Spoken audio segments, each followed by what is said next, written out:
Sai che oltre il 90% delle start-up fallisce nei primi anni? Ma perché accade questo e soprattutto come possiamo evitare che accada allo stesso a noi?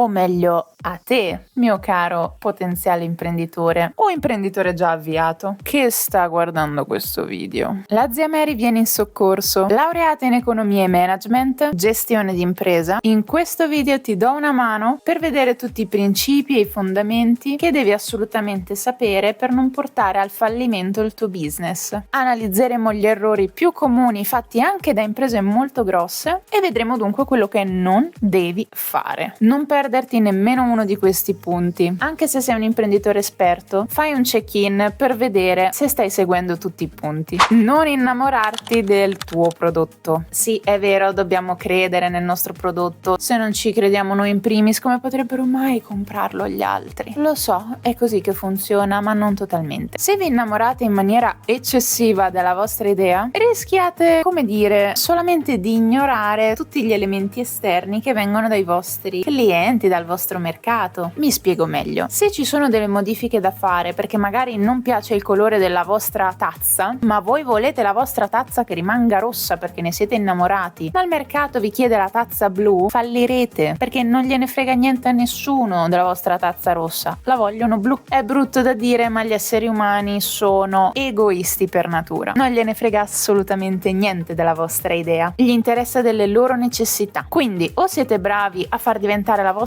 idea una loro necessità o vi adattate alle loro necessità. Quindi controlla sempre il feedback del mercato e dei tuoi clienti e soddisfali. Ricorda, l'impresa non l'hai creata per te stesso, o meglio, sì, magari vuoi fare soldi, ma il prodotto l'hai creato per il mercato, per i clienti. Quindi soddisfali. Ascolta il feedback dei clienti. Questo è collegato un po' al punto di prima. A volte gli imprenditori non sono poi così legati al loro prodotto, molto bene, ma sono testardi. E se ritengono che una richiesta da parte del mercato non valga nemmeno la pena di essere analizzata, quando la richiedono magari al 90% tutti, c'è un problema, perché la tua testardaggine nel non ascoltare il feedback del tuo pubblico non migliorerà le tue vendite. Gestisci attentamente il tuo flusso di cassa, di denaro. Molte aziende falliscono perché non riescono a fare nella maniera giusta questa cosa. Sembra scontato, lo so. Perché questo? Usano tutta la liquidità troppo in fretta, troppo rapidamente nel tempo. Anche magari appena hanno i primi guadagni sono fogatissimi e magari anziché reinvestirli se li vanno a pigliare, oppure li reinvestono, sì, ma tutti contemporaneamente e magari anche nel posto sbagliato. Gli investimenti vanno fatti e sono importanti, ma nelle aree giuste e nei momenti giusti. E prendervi i soldi, i dividendi e portarveli a casa, aspettate un attimino, ci vuole ben più denaro prima di arrivare a quel punto. Non abbiate fretta. È peggio se chiude l'impresa piuttosto che aspettare qualche mese o un annetto per ritirare dei soldi in più, no? Non devi vendere il tuo prodotto, devi vendere la tua idea, la tua persona, la tua mentalità, la tua visione. Così ragiona Apple, così ragiona Google. Loro vendono un'idea, cercano di far sentire le persone vicine a questa idea, fanno in modo che ne hanno bisogno e poi danno la soddisfazione di questa idea con i loro prodotti. Lo schema da seguire è: presenta la tua persona, presenta la tua idea, i tuoi valori e presenta il prodotto che risolve eventualmente un problema collegato alla tua idea, alla tua visione, ai tuoi valori, o presenta un prodotto che valorizza e migliora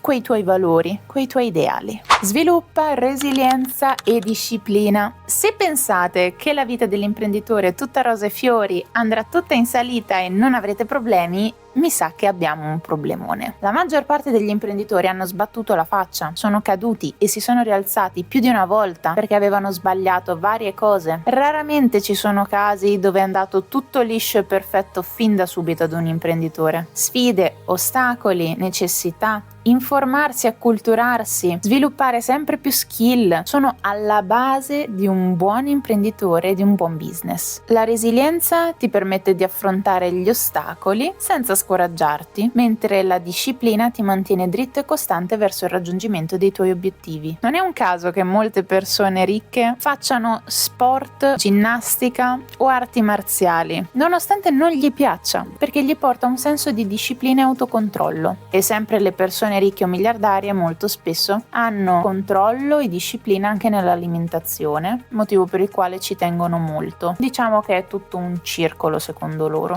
Infine, e non per importanza, circondati delle persone giuste. Direte che è molto scontato, vero? Le persone che ci circondano ci influenzano nel modo di parlare e di agire. Se noi siamo circondati da persone estremamente negative, non è buono per il nostro business e per la nostra mentalità. Come essere circondati da persone solo festaiole o che sperperano il loro denaro in tutti i modi, senza autocontrollo. Certo, non vi dico che dovete evitarli, però fate attenzione perché inevitabilmente psicologicamente vi andranno ad influenzare e non positivamente. Circondarsi di persone che hanno di più la tua visione ti permetterà non solo di crescere e di metterti in discussione, ma anche da apprendere da loro stessi. Prendere pezzettini per migliorarti sempre di più e avere discussioni per migliorarti sempre di più. Un team forte e un gruppo di amici forte può affrontare qualsiasi difficoltà. Dunque, diventare un imprenditore, come hai potuto notare, richiede molto ben più di semplice fortuna o di semplice passione